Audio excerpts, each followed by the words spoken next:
Привет всем подписчикам! Сегодня фильм «Пролетая над гнездом кукушки» или «Полет над гнездом кукушки». 1975 год. Авторы сценария Лоуренс Хаббен, Бо Голдман. По роману Кена Кизи. Режиссер Милош Форман. В ролях Джек Николсон, Луиза Флетчер, Уилл Симпсон. Бюджет 4,4, где-то пишут 3. Сборы $109 миллионов. 6 наград на Золотом глобусе и 5 на Оскаре. Я фильм видела очень давно. Оказывается, даже кое-что подзабыла. Смотрела, как будто в первый раз вижу. Сюжет. Действие происходит в 1963 году. Преступника Рэндала Патрика МакМёрфи переводят из тюрьмы в психиатрическую клинику для экспертизы. В клинике Рэндалл или Патрик знакомится с психами, медперсоналом и жестким распорядком. Рассмотрим один конфликт. Рэндалла с медсестрой Милдред. Он просит медсестру сделать музыку потише, так как она мешает им разговаривать.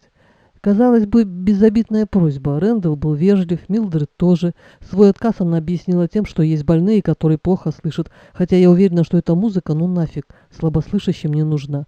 Просто Рэндаллу дали понять, кто в доме хозяин. Или Рэндалл предлагает посмотреть чемпионат мира. По бейсболу, кажется. Учитывая, как бейсбол популярен в Америке, можно было пойти им навстречу. Но устроили голосование, проголосовало «за». 9 человек из 18, одного голоса не хватило, просмотр не состоялся. В связи с этим я вспоминаю то время, когда у нас был один телевизор, и каждый хотел посмотреть свою передачу. Кто-то фильм, кто-то фигурное катание, разгорались нешуточные страсти. Доходило до скандала и слез. Я даже братом, по-моему, дралась. Поэтому я отлично понимаю главного героя. Потом Рэндалл организовал самовольную вылазку-рыбалку на катере для больных. Понятно, что он виноват, что нарушил распорядок, но, глядя на психов со счастливыми лицами, они поймали огромную рыбину. Я подумала, что подобная морская прогулка в 1000 раз эффективнее каких-то непонятных препаратов и сидения взаперти. Все-таки задача лечебного учреждения попытаться вылечить больного и вернуть здоровым в общество, насколько это возможно. Вот за что, в кавычках, лечили Рэндалла? Он якобы изнасиловал несовершеннолетнюю. Как он сам говорит, на вид ей было 35. Она сказала, что ей 18. На самом деле оказалось 15. Я не пытаюсь его обелить, но из многочисленных ток-шоу мы узнаем о таких жертвах, в кавычках. До того его привлекали за драки. Да, конечно, парень не ангел, но и явно он не был психом. Еще один конфликт. Один больной стал требовать настойчиво сигареты во время собрания, и Рэндалл разбил окно в комнату медсестры, чтобы взять эти чертовы сигареты. Естественно, на него напал санитар, вождь-индеец вступился за него, и все трое подверглись страшной процедуре электрошоком, перед которой Рэндалл узнал, что индейский вождь вовсе не глухонемой, а просто прикидывается. И последний конфликт. Рэндалл собирается бежать из клиники, но перед побегом устраивает вечеринку, приглашает 2 девиц, они приходят со спиртным. В общем, вечеринка удалась.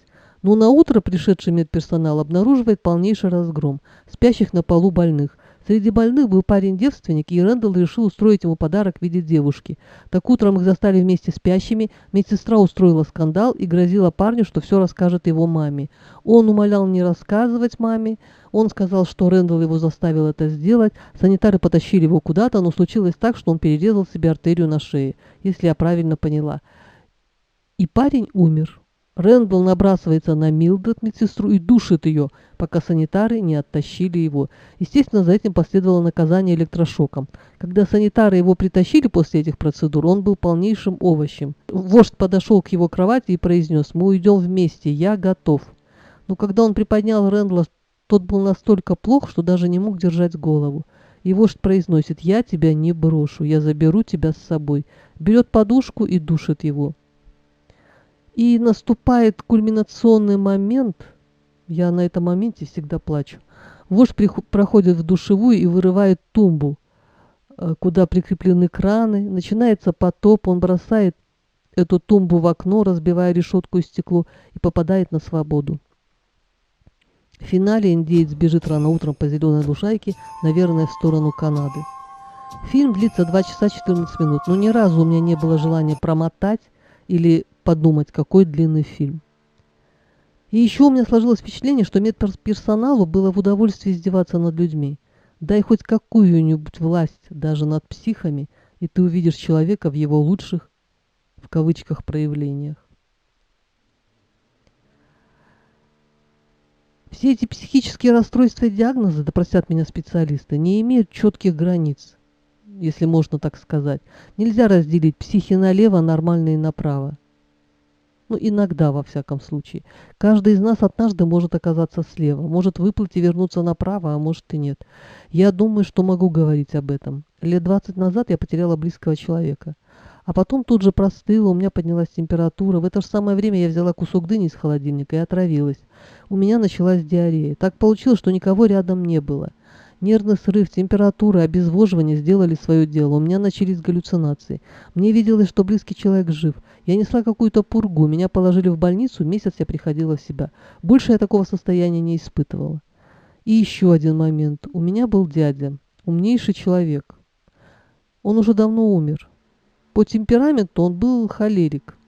Наверное, у него был диагноз, я не знаю. На учете, во всяком случае, он не состоял. Он любил выпить иногда, но он не был алкоголиком. Когда выпивал, ругался со всеми, материл. Когда отходил, говорил, что ничего не помнит. Но моя мама, мудрая женщина, говорила, что он неплохой. Просто когда он пьян, он не в себе, и нельзя на него обижаться. Но он материл не только когда выпьет, и не только родственников. В трезвом виде на работе он крыл матом всех, и начальника в том числе. Предполагаю, что за дело. Однажды кто-то из обиженных упек его в психушку. Вскоре после этого я навещала его, я испытала шок. Он был почти в таком же состоянии, как Рэндалл, овощ, да и только. Так что эта тема как бы мне знакома и близка.